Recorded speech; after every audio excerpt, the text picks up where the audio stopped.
Oke, baik. Assalamualaikum warahmatullahi wabarakatuh. Waalaikumsalam. Pemirsa, kita ketemu lagi dalam acara kegiatan program SMA IT, yaitu podcast SMA IT bersama tokoh atau lembaga inspiring di Tenjolaya. Mudah-mudahan program ini bermanfaat. Amin. Baik untuk kita, khususnya warga sekolah SMA Tenjolaya, juga untuk masyarakat Kecamatan Tenjolaya.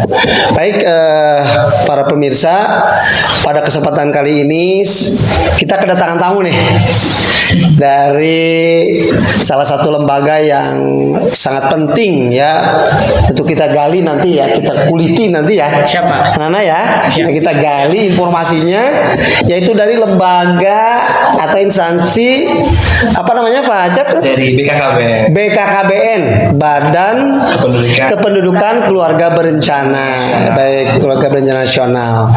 Nah, alhamdulillah pemirsa, kita kedatangan dua narasumber yang hebat-hebat ya. Kebetulan ini nggak asing lagi gitu ya, dan sudah mengenal dan terkenal gitu. Di sebelah kiri saya ada Bapak Acep.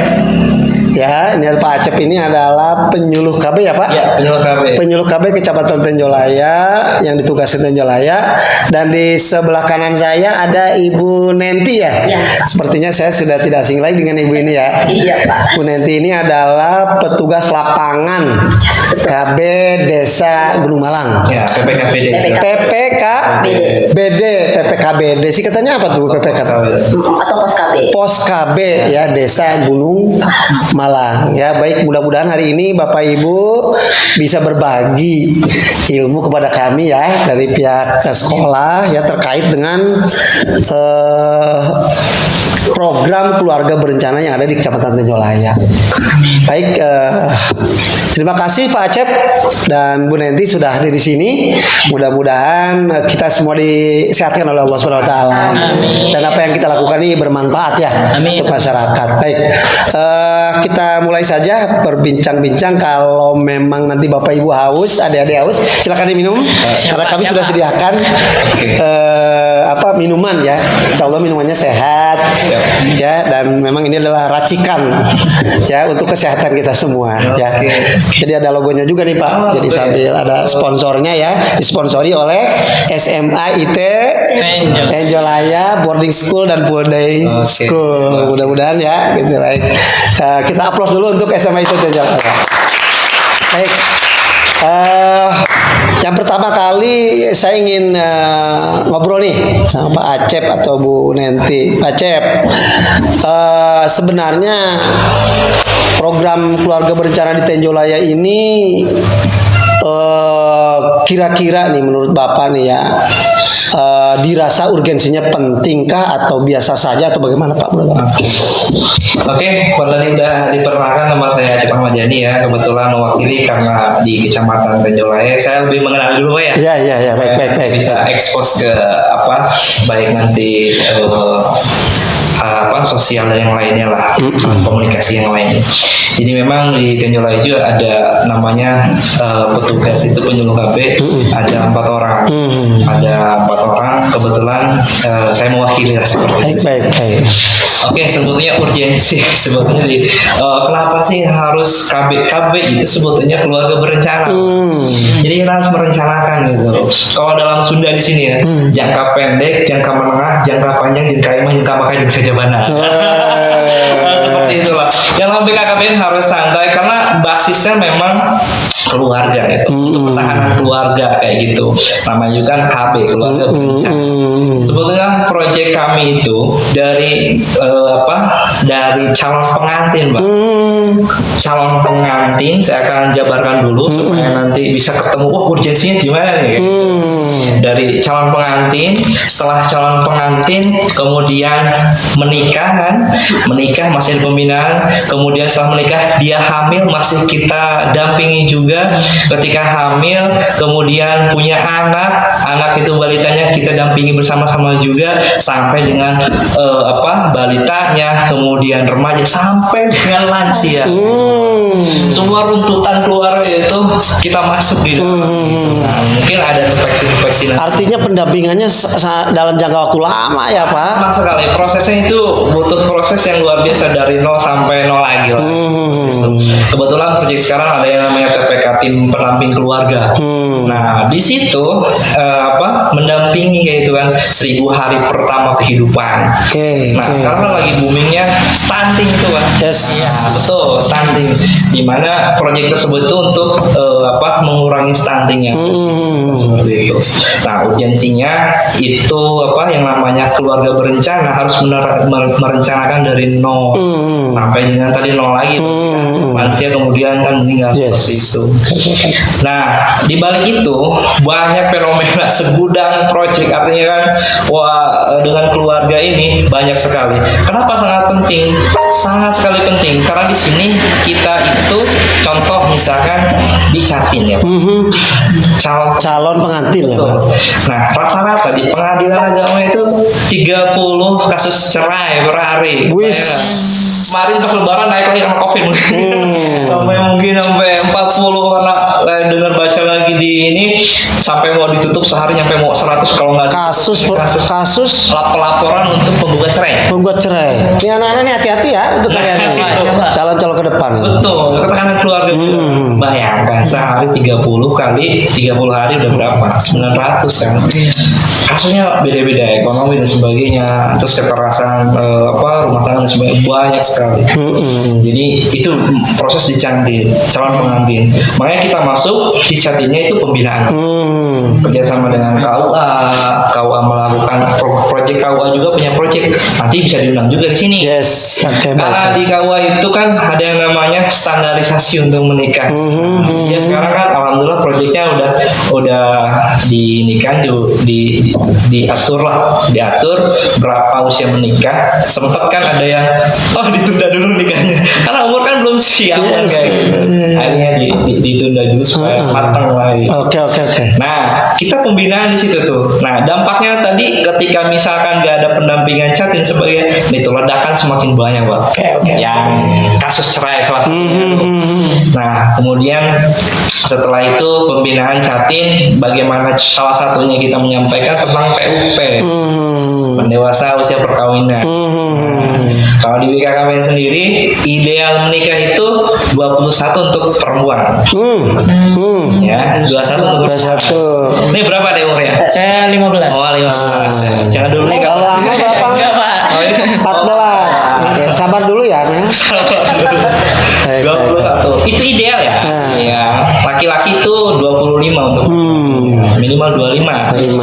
Karena kesiapan reproduksinya, kesiapan mental yang tadi dan kehulunya itu yang kita khawatirkan salah satunya perceraian dan sebagainya, terus kekerasan dan sebagainya, hal-hal yang tidak diinginkan oleh negara lah. Baik. Akhirnya BKKBN ditunjuk waktu itu udah untuk penurunan stunting dan sebagainya. Itu baru segi poin pembinaan di Jatim. Nah, kebetulan kan ini sekolah Pak ya. Nah, salah satunya lagi. Ini banyak kan? Saya salah satunya aja. Takutnya podcast ini berapa jam? Lanjut aja Bapak. Santai aja. Santai kan. Kalau Jason nggak nyampe sehari. Baik. Nanti Bapak bisa 2 kali kesininya Pak. Boleh, siap. Nah kemudian kita ada namanya PR Pak. Untuk di sekolah basisnya. Salah satunya itu PR Pro-nya, Pusat Informasi Konseling Remaja. Nah di mana nih anak-anak PR nih supaya mengetahui itu ada yang namanya tadi PUP kita jabarkan. Terus salam genre itu produknya di salam genre itu jargonnya itu salam genre seperti ini. Oh itu tidak melakukan atau zero, tidak melakukan pernikahan dini. Nah tadi kan tidak melakukan karena akibatnya tadi lumayan banyak lah gitu. Kalau nggak antisipasi pernikahan dini. Kemudian seks pranikah. Nah, ini tidak melakukan seks pranikah nih, bahaya. Sekarang kan marak tuh kasus yang namanya seks bebas segala macam, sebelum nikah melakukan seks dan sebagainya gitu. Dan kemudian tidak mengkonsumsi yang namanya nafsa, narkotika. Nafsa itu kan narkotika, psikotropika, dan zat adiktif itu bahaya banget. Dan leading sektor kita banyak banget, Pak. Yang tadi untuk sektor nafsa segala macam ke kepolisian, kemudian ada KB STN dan sebagainya. Dengan sekolah tadi kita bikin proyek PR dan sebagainya, artinya bermitra dengan semua sektor kita. Nah, leading sektor luar biasa. Baik Pak Cep, saya sedikit sudah tangkap. Artinya berarti sangat urgen ya. Urgen itu program KB di masyarakat itu sangat urgen. Iya, betul. Khususnya di Kecamatan Tenjolaya ya yang kita diami sekarang ya Pak ya. Betul. Baik, pemaparannya sudah sangat komplit sekali dari Bapak itu terkait dengan KB gitu. Nah kemudian sekarang coba saya ke Bu Nenti nih. Ya, di desa. Bu Nenti dari desa gitu ya. Sepengetahuan Ibu itu seperti Ibu ya di desa Gunung Malang ya Pak ya. Desa Gunung Malang itu kira-kira yang sadar akan ikut program keluarga berencana itu yang Ibu rasakan ya selama menjadi petugas pos KB itu bagaimana tuh atau berapa persen sih Bu dari warga masyarakat itu? Kalau untuk warga Gunung Malang sendiri ya, Misalkan di Gunung Malang aja ya misalkan. Gunung Malang yang ikut ikut program KB itu ada sekitar 80%-an Pak. Sudah 80% ya, sudah termasuk bagus ya. Saya masuk ke dinas ini dari tahun 2020 Pak. Jadi saya baru lah Pak sekitar 4 tahun. Jadi belum begitu banyak mengenal tentang KB. Jadi, tapi semenjak ya bukan itu ya ada kenaikan dari 70-an sekarang udah nyampe 80-an. Oke, baik. Baik. Nanti saya langsung menyusul pertanyaan kedua. Apa itu? Ibu merasakan kendala enggak waktu mensosialisasikan KB di desa itu awal-awal? Itu ya Pak ya, dari soal kendala sih kayaknya relatif ya, enggak kadang di setiap wilayah ada yang menerima, enggak, cuma kendalanya mungkin dari segi pemahaman aja tentang Yes. itu mungkin ada yang segi pemahaman dari soal agamanya kayak gitu kan. Cuma kita sebisa mungkin ngasih penjelasan gitu, apa kegunaan KB, jangka panjang seperti apa, jadi ya dikasih pemahaman, jadi sedikitnya ada kenaikan lah ikut program KB. Oke, baik, terima kasih. Saya balik lagi ke Pak Acep. Pak Acep, tentunya di kecamatan kita kan banyak instansi lainnya Pak, seperti kecamatan, dinas pendidikan sebagainya. Iya. Ada nggak Pak kolaborasi antara dinas KB dengan lembaga-lembaga lainnya di Tenjolaya, dan bagaimana reaksi mereka atau responnya gitu? Iya. Sebetulnya yang saya tahu, kebetulan saya baru di Tenjolaya itu sebetulnya baru. Nah, kenapa? Saya kembali di Jawa Timur. Masih saya Jawa Timur, saya pindah ke Tenjolaya, penugasan di Tenjolaya. Dan bahagia juga kembali lagi ke Bogor lah. Jadi setelan pabrik lah ya Pak. Balik lagi di setelan pabrik ya. Saya jadi bahasa Jawa. Luar biasa Pak Acep ini ya. Untuk ice breaking ya sedikit. Jadi memang untuk kolaborasi itu sebetulnya luar biasa. Semua sektor itu dimasukkan. Karena di tadi TPK tim pendamping keluarga ya, juga ada bidangnya, terus ada kader TPK dan sebagainya. Itu buat salah satunya. Terus untuk yang kolaborasi yang lain kayak penyuluhan di KUA segala macam. KUA kan kolaborasi dengan KUA adanya nanti kan di LC Mil itu kita ada elektronik siap nikah dan hamil. Nah, itu dapat sertifikat Pak. Nanti sertifikat itu bisa masuk nanti ke KUA, komunikasi dengan KUA. Wah ini udah sertifikat, berarti kelayakannya seperti apa, mungkin jadi peninjauan juga dari KUA. Nah, terus KUA juga kan meninjau dan sebagainya. Ada pembinaan juga Kak di KUA. Itu dalam segi mitra ya. Mitra ya. Nah, di kecamatan juga sama Pak. Kolaborasinya luar biasa. Kalau di kecamatan itu dengan bidang apa Pak? Semua bidang. Bisa ya. Saya kira dengan kesra saja. Semua. Bisa masuk ya. KB itu semua sektor. Iya. Oke. Keperluannya di bidang apa? Kependudukan atau bidang pendataan sebagainya lah gitu kan. Nah setelah itu tadi di pendidikan tadi kolaborasi di PKR. Nah dengan adanya ini podcast ini yang mudah-mudahan nanti di Tenjolaya khususnya misalkan digencarkan lagi nanti PKR untuk tingkat kecamatan ataupun tingkat sekolahnya nanti. Karena informasi yang kami sampaikan nih, tiap tahun ada yang namanya perlombaan duta genre.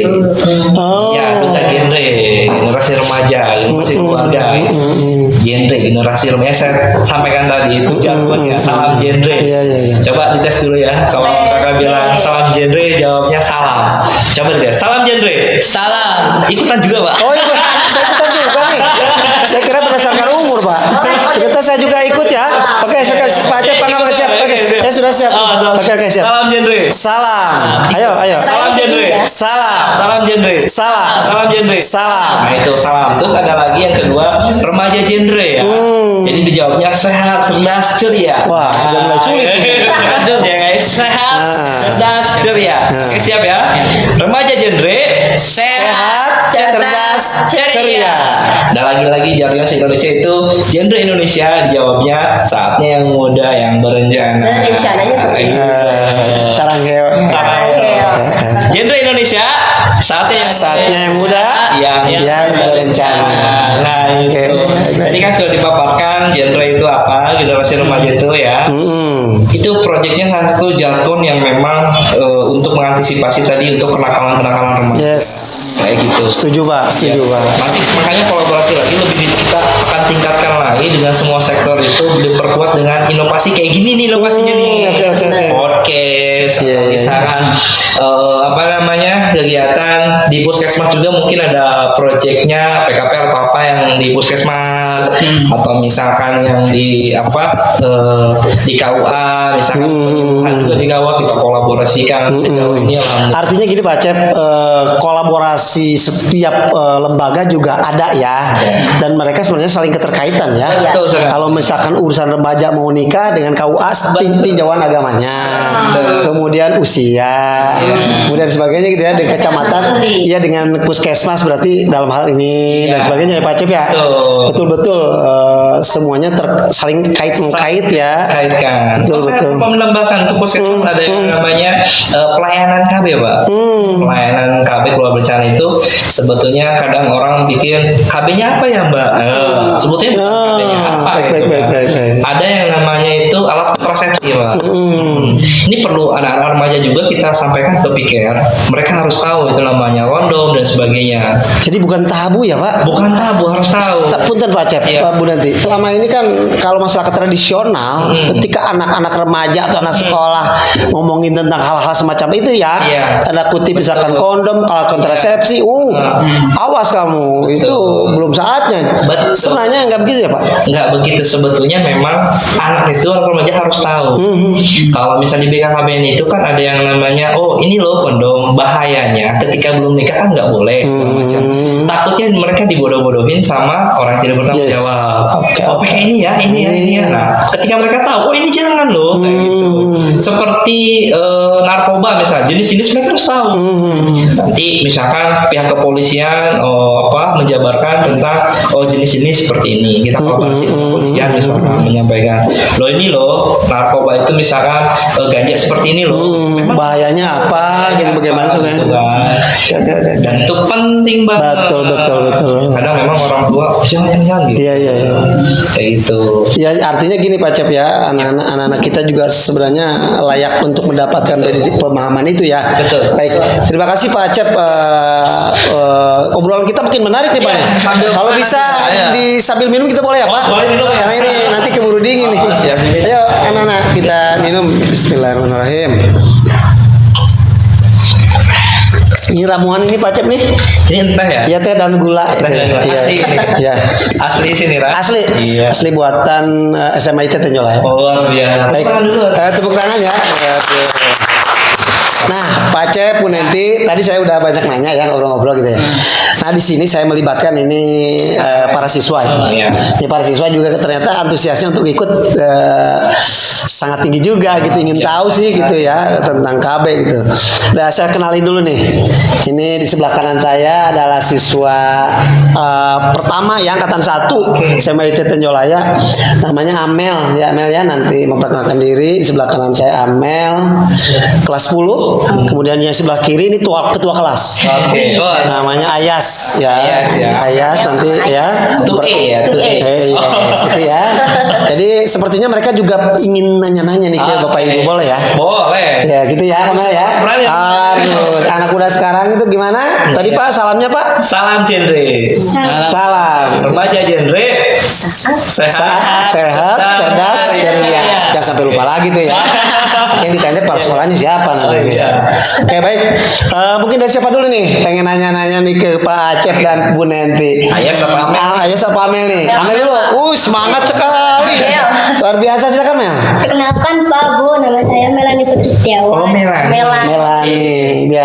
Biasa dipanggil Amel. Amel. Saya siswi dari SMA itu Tenjolaya kelas 10. Izin bertanya Pak Bu, apakah boleh? Boleh. Diizinkan dulu. Masa gak boleh ya? Apa sih Pak Bu? KB itu? Apakah KB itu semacam makhluk hidup? Mau penjelasannya? Wih, pertanyaan berat ini. Ini pertanyaan berat ini. Bu Nenti. KB itu apa sih Bu? KB itu ya Semacam apa tadi makhluk? Makhluk hidup. dari planet yang lain kan. Aduh. Gimana Bu tuh? KB itu ya deh ya, iya deh ya. KB itu kayak semacam alat kontrasepsi untuk apa ya, mengatur jarak, mengatur jarak anak yang sudah berumah tangga, yang sudah berkeluarga, ingin menentukan jarak, misalkan jarak menunda jarak sama apa, menunda jarak kehamilan, jarak anak, kan ada yang istilahnya 4P itu ya Pak ya. 4P itu terlalu dekat, terlalu muda, terlalu tua, terlalu banyak. Iya, 4T. 4T disebut itu 4T. 4T.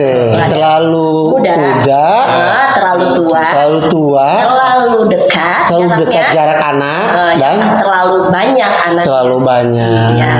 Yang disebut tadi terlalu muda itu kan kayak umur disebut macam ya.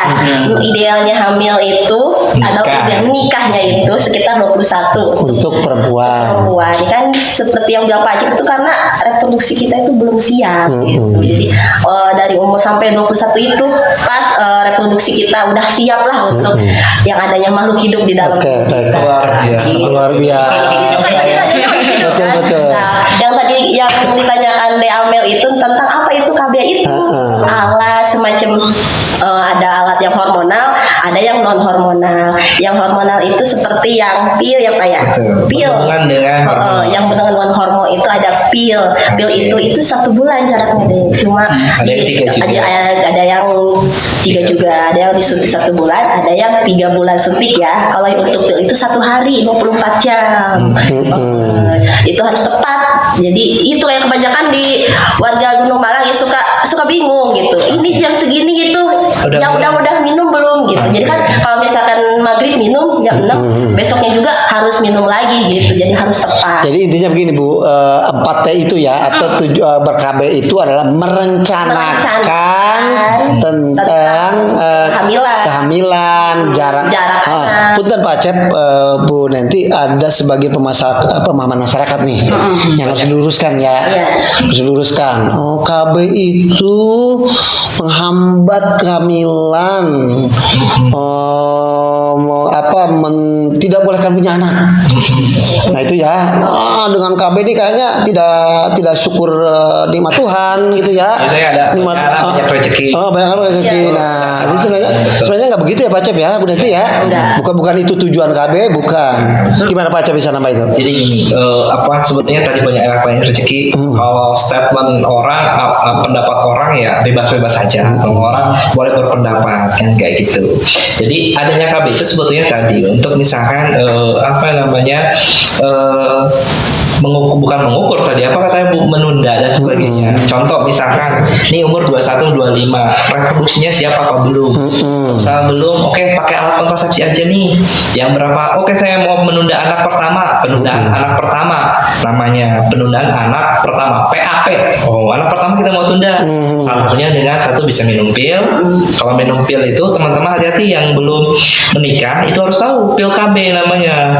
Banyak macam-macamnya. Nanti jangan sampai ada cowok makan pil ini gimana gimana, harus tahu kayak gitu. Kayak tadi kondom juga harus tahu. Jadi jangan sampai dimanfaatkan oleh oknum-oknum yang tidak bertanggung jawab.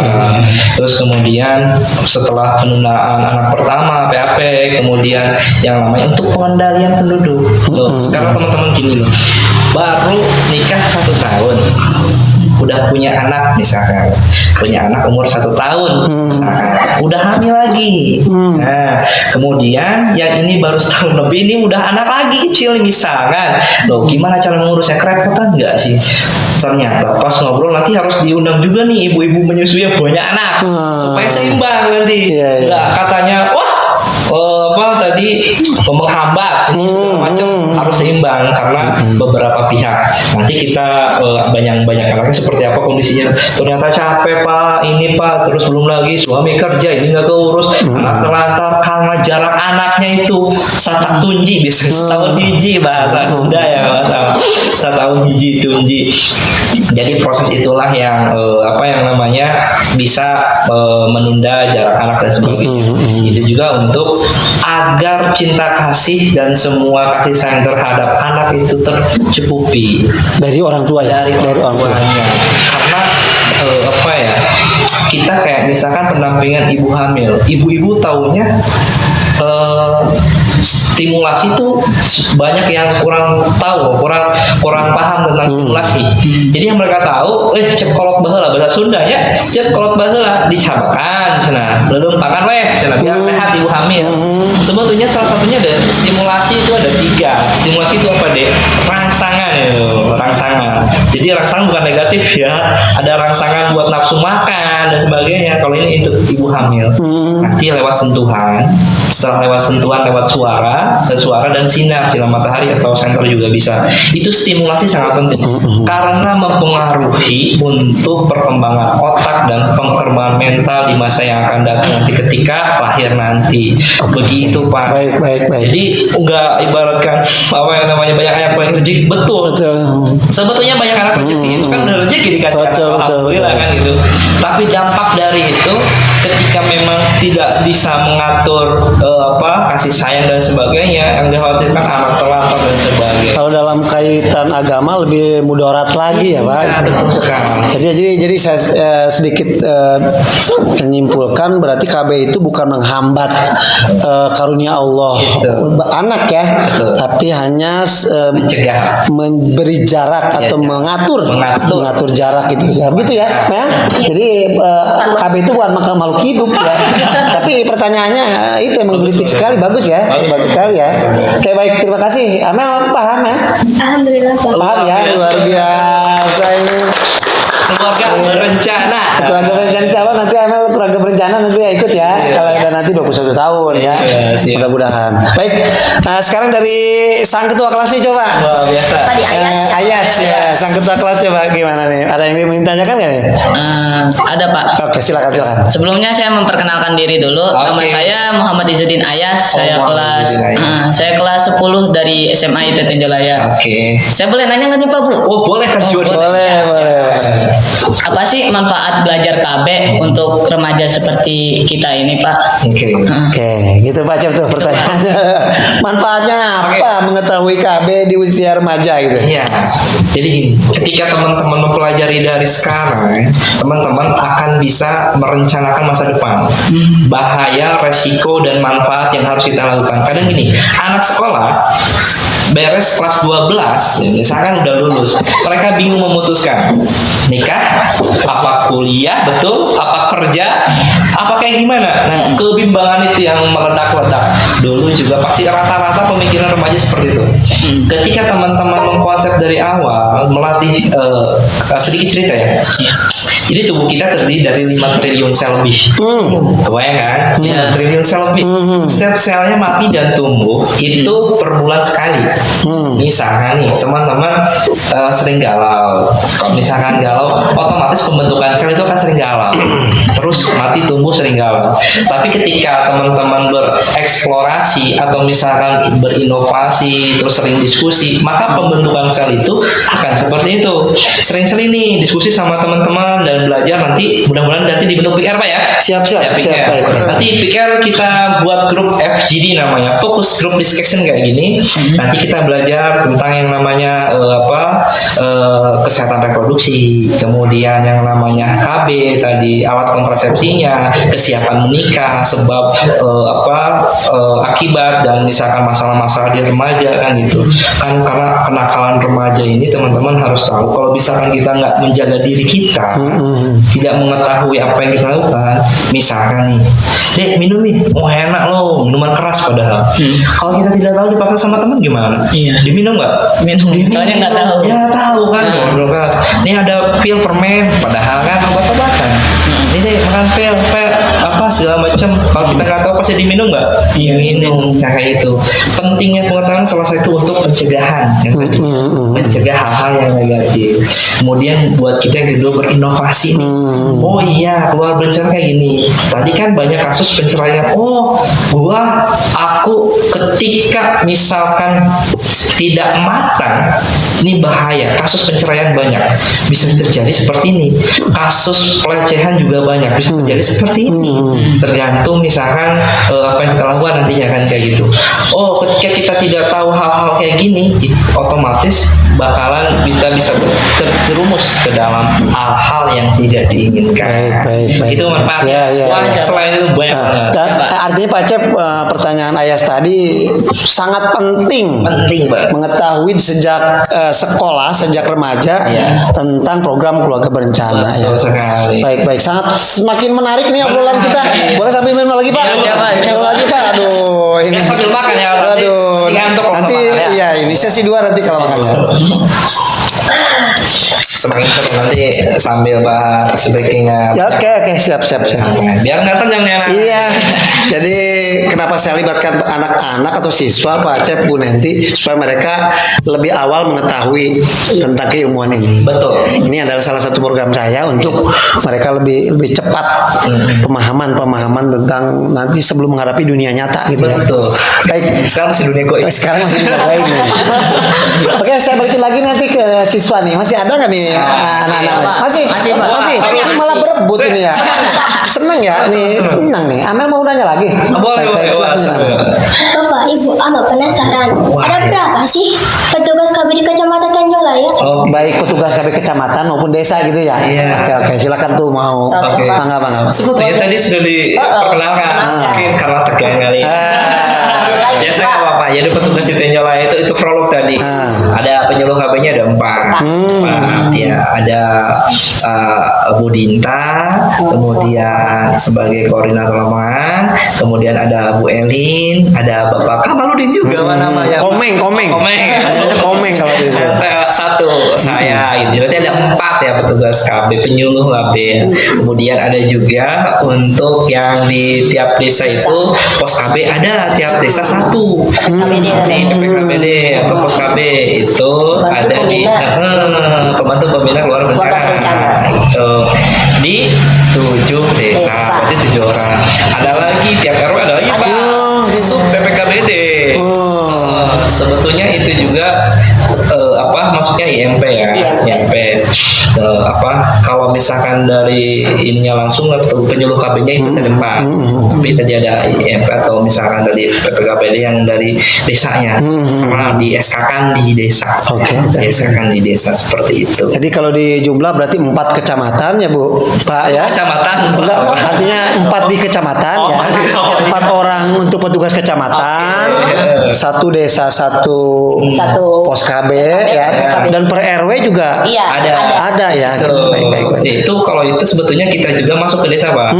Kita juga masuk ke desa. Kita pegang, saya sendiri pegang misalkan beberapa desa, misalkan kayak Pak Pos 2 sama Situ Daun, misalkan. Terus Pak Komeng dan yang lainnya juga masing-masing ada untuk penugasan khusus kayak gitu. Iya, pembinanya. Nah, saya pengen bertanya sedikit agak menggelitik nih Pak. Ya, gelitik ya. Buat Pak Acep juga nih, buat Bu Nenti. Ya. Ada nggak Pak pihak stakeholder ya, Ya, seperti kepala desa gitu, yang kurang respon Pak terhadap program keluarga berencana tuh. Oke, biar jadi sampel Gunung Malang dulu ya.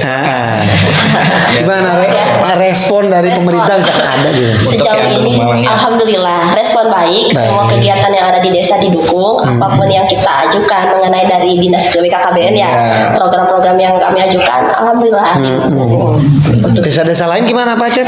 Nah, untuk 7 desa ini antusiasnya luar biasa. Luar biasa ya. Karena mungkin desa juga terlalu banyak proyek ya.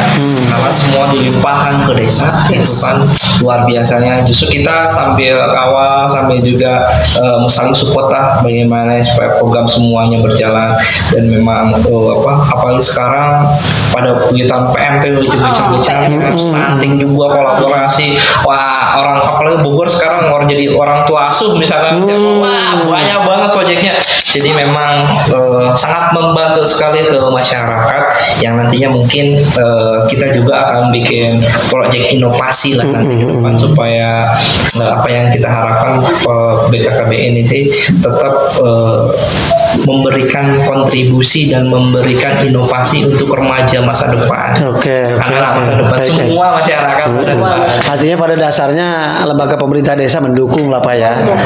Kemudian ini juga nih Pak, yang selanjutnya nih Pak nih. Saya dapat info ya, mudah-mudahan nanti bisa diklarifikasi oleh Pak Acep dan Bu Nenti. Ada info tuh rumor tuh di Kabupaten. internet Pak. Oh, internet. Oke. Iya, bahwa ada rumor katanya anak-anak sekolah mau dikasih Kontribusi ini ya. itu ya kontrasepsi ya. Kontribusi. Kontrasepsi ya dulu kemarin ya, betul ya. Sempat booming. Sempat booming itu ya, tolak pemberian kontrasepsi di sekolah. Iya. Menurut Pak Acep itu gimana tuh Pak? Sebagai orang yang ada di dalam tuh. Sebenarnya kondistribusi buat anak-anak sekolah lucu juga, mungkin itu sebagian biasa sebut netizen apa ya biasanya. Oh iya. Biasanya kan kalau misalkan ada undang-undang atau peraturan dan ini belum muncul, kita tidak bisa statement dan yang lain ya Pak ya. Karena memang kan kalaupun memang berundang-undang tidak mungkin lah pemerintah sampai ngapain itu kan. Kecuali memang untuk KIE, alat komunikasi edukasi, dan itu juga udah ada di kita. Di kita ada misalkan untuk KIE itu komunikasi informasi dan edukasi ada, Pilmonom itu bentuknya ada. Nanti kita bisa sosialisasikan. Dan memang kalau sampai distribusi loh, kayak mikir secara pribadi aja ya, ngapain kan gitu sekolah, buat apa lah gitu, masa mau dipakai sama anak-anak remaja sekolah kan kayak gitu. Saya pribadi juga pasti menolak lah. Dan secara institusi juga Pak Acep menyatakan itu hoax ya. Oh iya. Enggak tidak ada ya. Tidak ada. Jadi clear ya. Clear. Bahwa nih adik-adik ya pernah dengar juga kan. Iya, Pak. Jadi mudah-mudahan itu bisa disampaikan juga ke teman-teman. Itu sebenarnya enggak ada gitu ya. Ada. Baik, terima kasih Pak Acep, Bu Nenti. Masih ada kak nih Masih, pertanyaan? Pak. Masih Wah, ada aja ini. masih. Iya. Masih ada. Remaja genre. Salam genre gimana? Remaja genre apa? Remaja Sehat. genre sehat, Cerdas, ceria. Waduh. Ya, Pak. Saya keluar. Oke, Ayah pertanyaan. Masuk, Pak. Coba. Gimana? Boleh nanya lagi kan ya Pak? Wah, boleh. Berapa sih jarak ideal kelahiran anak pertama dan seterusnya? Biar enak saya nih, juga tahu berarti di masa depan Pak. Cie. Iya. Terima kasih ada Iya. jaraknya ya. Ya, idealnya nih, idealnya. Idealnya. Idealnya. lima untuk bagusnya itu ya kayak lima tahun kayaknya lebih bagus itu. 5 tahun karena kan si anak umur 5 tahun sudah mengerti ya. Kayaknya kan nggak kayak umur 1 tahun 2 tahun mereka belum istilahnya dari segi rasa, dari segi kemandiriannya pun kalau udah 5 tahun kan istilahnya udah ada agak sedikit mandiri. Gitu. Mungkin seperti itu untuk jarak ideal. Jarak ideal ya. Ya. Kalau dari saya seperti itu. Tapi kan beda orang beda pemahaman. Kalau dari segi ekonominya ya, kalau ekonominya yang bagus mah mungkin 3 tahun 2 tahun nggak apa-apa ya. Nggak apa-apa. Kalau memungkinkan ya Pak Cep ya. Oh, iya. Ditimbang dari berbagai segi ya. Iya, kalau ekonomi. kita kan rata-rata di Tenjolaya mah ya hampir sama ya kayak gitu nih 5 tahun kayak gitu. Kalau dari segi kesehatan pun kalau umur 1 tahun jadi belum sembuh bener gitu. Iya bahasa Sunda keluar. Iya di bahasa Sunda ya. Jadi kalau misalkan kayak orang Sunda mah dari umur 1 tahun itu kayak kita cewek ya Neng ya. Jadi alat reproduksi kita tuh belum kuat. kuat lagi setelah pasca kelahiran gitu. Jadi untuk masa penyembuhan kayaknya 3 tahun sampai 5 tahun. Yang jarak normal aja 2 tahun 3 tahunan juga masih itu ya. Apalagi yang ada kan sekarang yang ada yang sesar kayak gitu, itu mesti diperhatikan lagi jarak dan untuk kesehatan buat kita. Karena kalau misalnya dipaksakan terlalu dekat, kasihan untuk kita kaum cewek. Yang udah punya anak ya. Kalau 2 tahun gimana rasanya? Atau Sejauh ini enggak ya Pak? Kalau misalkan 2 tahun ribet, baik. Atau ibu pernah jadi korban juga? Enggak Pak. Enggak. kalau misalkan punya anak 2 tahun ribet ya. Ribet. Nah, Oh, baik. Tapi gini Bu nanti ini dari saya nih ya, Pak Acep bisa klarifikasi nggak? Ada ungkapan begini loh Pak. Kalau saya punya anak diberi jarak jauh, saya hanya sudah tua, anak masih kecil. Iya, betul. Saya udah nggak kuat usaha untuk mencari Nafkah rezeki, nafkah itu. Nah itu penjelasannya gimana tuh Pak? Jadi ini sebetulnya apa ya? Tadi ya ada masih banyak anak pakai rezeki. Sebetulnya orang tua zaman dulu itu nggak salah sebetulnya. Apa yang Allah berikan kepada kita rezeki juga Pak. Cuman kan kita melihat zaman sekarang terus juga ada yang namanya resiko tinggi. Itu kita memperhatikan itu gitu kan. Baik ke dinas pun nanti kan kolaborasi yang lebih paham kan tentang dinas nih. Apa dinas kesehatan kan untuk hal-hal yang medisnya. Kita kan lebih kejar ke SDM dan yang lainnya, laporan dan sebagainya. Kalau lebih ke menjuruskan kayak pemasangan implan, IUD itu ada tim medisnya Pak langsung. Jadi memang dilihat dari segitu resiko dari ibu-ibu yang sudah ini juga yang sudah contohnya Bu Nanti misalnya udah punya anak ketika umur 1 tahun repot juga mengurus dan sebagainya, akhirnya terlantar dan sebagainya. Umur 2 tahun punya anak lagi kan tadi repot. Jadi ya mungkin untuk Bu Nanti sendiri tadi 5 tahun benar-benar bisa kasih sayang dan urus dan sebagainya. Nah tadi pertanyaannya gimana untuk saya kan ketuaan dong. Nah ini memang program 2 anak lebih baik. Rencana itu kayak gitu berkualitas, tapi yang kita ikhtiar Pak. Tapi hakikatnya kan yang maha kuasa. Betul sekali ikhtiar lah gitu. Nah itulah program 2 anak itu karena ingin berkualitas anak ya dari segi pendidikan, pemikiran, mental dan sebagainya itu tercukupi lah. Seperti itu sebenarnya. Baik, terima kasih Pak Acep ya atas pencerahannya yang sangat jelas lah ya. Menurut saya itu sangat jelas gitu ya. Dan memang banyak sekali ilmu yang kita dapat ya dari pemaparan Pak Acep dan Bu Nenti, dan ini betul-betul anugerah buat kita. Masya Allah. Ada orang yang berilmu dan sudah praktek di lapangan memberikan ilmu ke kita, ini nggak usah bayar kita ini.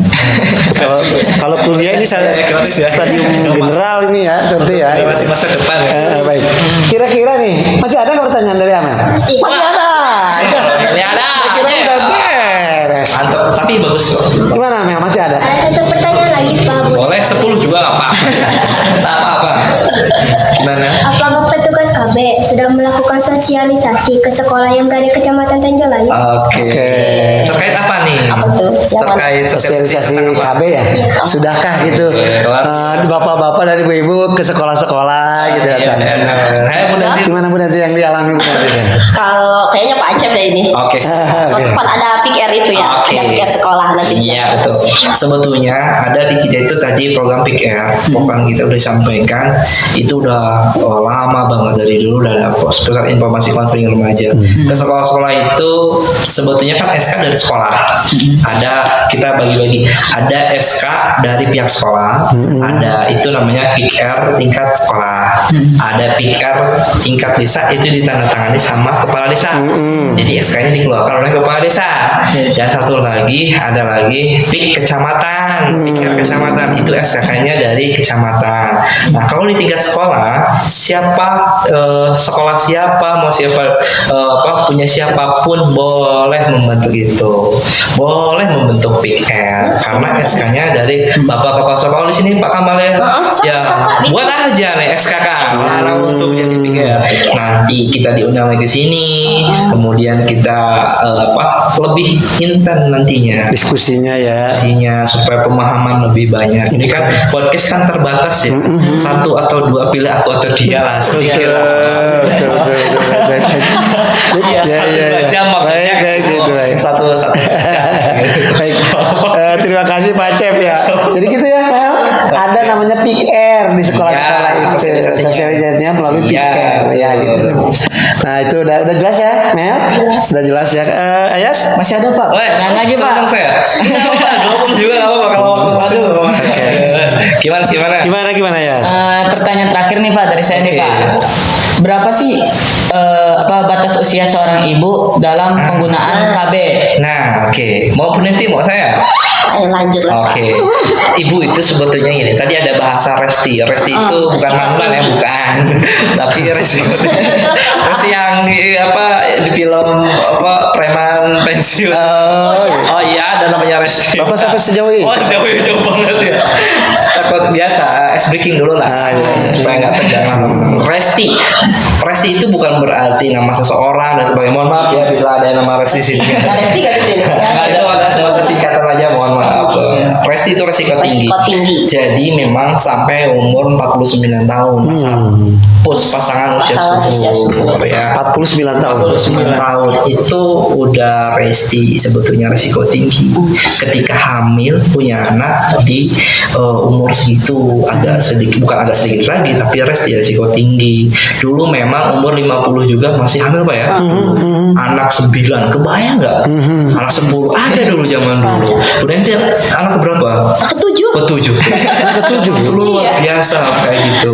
Tapi nggak ngeluh ya? Nah, Atau nggak terekspos ya? nah, ya. Mungkin nggak Nggak terekspos ya? Karena ledakan penduduk yang luar biasa, kan udah bayi yang lahir aja berapa ratus kabupaten luas Jawa Barat dan sebagainya, banyak banget. Jadi kan ledakan penduduk itu kan mengakibatkan tadi harus ada keseimbangan juga kan, kayak gitu. Makanya kita juga termasuk pengendalian penduduk juga Pak, dengan proses KB kayak tadi. Itu restinya ya dari pas menikah tadi idealnya misalkan 200 sampai 49 untuk ibu, supaya dimaksimalkan Sama 35 ya Pak ya. Iya. Kesehatan. Kesehatan memang kesehatan 35 itu udah resti 49 tank itu udah resti 45 tahun. Jadi diusahakan maksimalkan sampai 49 itu ya tetap ber-KB ketika masih bos, cuman nanti diperhatikan juga punya. Pak Acep punten, kalau resti itu sampai 49 tahun, tapi bukan berarti 49 tahun itu seorang ibu tidak punya kemungkinan untuk hamil lagi. Ada ya. Ada ya. Selalu ada. Itu kan ikhtiar kita berapa persen, kadang yang 50 tahun juga masih ada. Kayak gitu. Hanya mungkin nanti jika pun terjadi kehamilan Itu resti. sangat resiko tinggi ya, karena daya tahan dan sebagainya juga sudah. Kondisi reproduksi dan sebagainya, kesiapan untuk melahirkan itu agak repot. Kalau zaman dulu orang tua dulu umur 50 udah bawa-bawa karung segala macam. Tapi ibu sekarang bawa karung bisa nggak Bu? Ada berat manja-manja ya. Ya nggak bercanda ya. Tetap ibu-ibu sekarang itu sangat luar biasa. Ibu-ibu Apresiasi keras. ibu-ibu. Iya. Ras ibu-ibu paling kuat. Yes. Pak. Ras ibu-ibu lah ras terkuat ya. terkuat. Ya contohnya kan itu ya, sen kanan belok kiri ya. Dan saya rasa Bu nanti pelakunya juga itu kan. Kenal lagi saya. Nah kayak gitu ya. Ya, sampai 49 tahun itu ternyata resiko tinggi untuk melahirkan. Luar biasa anak-anak ilmu hari ini kita ya. Sangat didapat oleh kita dari Pak Acep dan Bu Nenti itu ya. Dan ini sangat bermanfaat sekali Pak buat kami. Terima kasih atas ilmu-ilmu yang sudah diberikan oleh Bapak. Tentunya tidak akan puas. Nanti kita akan mungkin bisa merencanakan lagi untuk session ke selanjutnya ya. Untuk ngobrol lagi tentang bagaimana merencanakan satu keluarga. Karena kami pun di sekolah begitu Pak. Kalau kami merencanakan ke depan pendidikannya. Saya dengan Pak Wakil Kepala Sekolah itu selalu diskusi Pak. Di SMA IT ini siap untuk kuliah, siap untuk bekerja, siap untuk berwirausaha, siap berdakwah. Luar biasa. Tepukan dulu. Insya Allah Pak. Kita doakan ya Pak ya. Mohon doanya agar sekolah ini bisa berkembang ke depannya. Baik, demikian mungkin terakhir saya ingin minta closing statement nih dari Pak Acep ya, sedikit dari Bu Nanti sedikit closing statementnya, silakan Bang. Oke, terima kasih semuanya. Ya pada dasarnya kita manusia ya diciptakan ya harus bersyukur dengan apa yang kita dapat. Ketika saya sendiri bersama tim di bawah kader dan sebagainya mempunyai rumus ketika saya bilang rumusnya apa Bu? Jawabnya apa Bu? Bahagiain aja. Itu. Ya, rumusnya apa Bu? Jawabnya bahagiain aja. Intinya apapun yang kita dapatkan kita harus selalu bahagia, dan program KB Keluarga Berencana Nasional BKKB yang ini mudah-mudahan menjadi salah satu ujung tombak untuk mensejahterakan baik di yang namanya pendidikan, bukan pendidikan di sekolah ya, baik dalam sektor dari nol semua sektor untuk mendampingi anak-anak Indonesia lebih baik seperti itu. Itu aja mungkin closing dari Baik. Terima kasih Pak Acep. Mangga Bu nanti untuk kata closing statementnya. Mungkin nggak banyak ya Pak ya, untuk closing atau penutup dari kegiatan hari ini. Mungkin ini ada sedikit dari BKKBN untuk remaja. Nah ini tentang ada propet atau lembar balik. Nah mungkin kita bagikan nanti satu-satu ya. Boleh. Langsung dibaca dulu aja di sini nanti ya. Deh. Oh yes, kita sedang ada project. Kalau untuk bapak-bapak boleh. Gitu. Boleh buat anaknya. Buat anaknya. Orang juga harus tahu. Di sini tuh bisa dilihat tentang di sini deh tentang edukasi gizi dan pencegahan anemia pada remaja. Ini kayaknya ini bersatu paut tentang dari stunting itu Pak. Di dalamnya ini ada tuh tentang anemia itu punten Bu, nanti anemia itu kalau nggak salah kurang darah ya. Beda dengan insomnia. Beda ya. Insomnia kayaknya Kak bisa tidur ya. Kurang bisa tidur. Iya baik. Ya ini tentang anemia. Jadi mungkin dari puskesmas, dari kita pun puskesmas mungkin nanti ada suka pemberian tablet penambah darah. Jadi itu penting buat remaja khususnya ya, dari masa remaja sampai mau menikah itu minum tablet tambah darah. Nanti dibaca-baca aja. Baik. Ya. Apa itu judulnya? Judulnya ini edukasi gizi pencegahan anemia pada remaja. Ini genting. Bisa di BKKBN. Ini genting. Ya, nanti dibagiin ya. Kayaknya penutupnya hanya itu. Semuanya sudah disampaikan sama Pak Acep. Semoga bermanfaat. Amin. Baik. Oke. Kita beri tepuk tangan dulu untuk kedua narasumber kita ini, sangat hebat sekali dan betul-betul dari hati menyampaikannya itu. Ya. Sampaikan suara. Didorong dengan hati yang ikhlas itu ya. Betul. Baik. Terima kasih Pak Acep dan Bu Nenti. Gimana kesannya Mel setelah dialog dengan Pak Acep, Bu Nenti? Senang? Banyak ilmu yang didapat ya. Betul gak ya? Betul Pak. Nanti banyak sekali ilmu yang didapat ya. 49 tahun itu masa akhir atau resiko tinggi untuk punya anak untuk ibu-ibu ya. Jadi banyak sekali pengetahuan. Termasuk juga buat saya. Betul. Nah, Resti itu bukan nama itu. Bu jangan balik lagi Bu. Mungkin ini ada sesi 2 ya.